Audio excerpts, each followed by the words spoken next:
Starting में वैसे normal जैसा आएगा, फिर क्रॉनिक स्टेज पे जाएगा जिसको हम लोग कहते हैं लैटेंशियल एसिम्प्टोमेटिक स्टेज।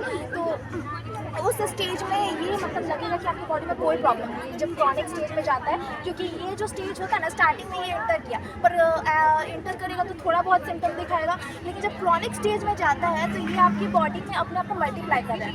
मल्टीप्लाई एकदम लगेगा कि शांति से हो रहा है, मतलब थोड़ा बहुत बीमारी होगा आपको मतलब ठीक हो जाएगा, ठीक हो जाएगा, क्रॉनिक HIV की तरह होगा।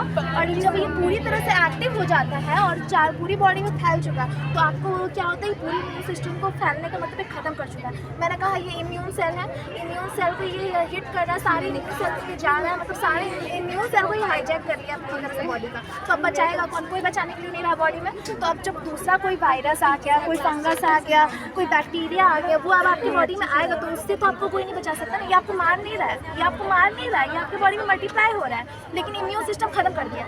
अब कोई और वायरस आएगा, कोई और बैक्टीरिया आएगा, तो जब वो आएगा तो आपको बचाने के लिए कोई नहीं बॉडी में रहेगा, इम्यूनिटी खत्म।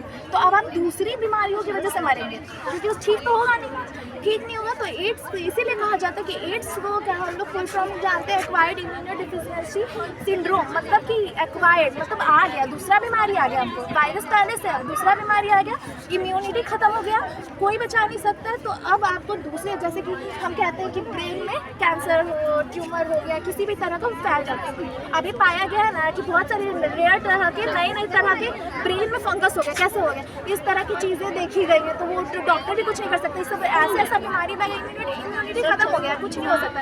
नई बीमारियाँ एड्स में दिखाई देती हैं।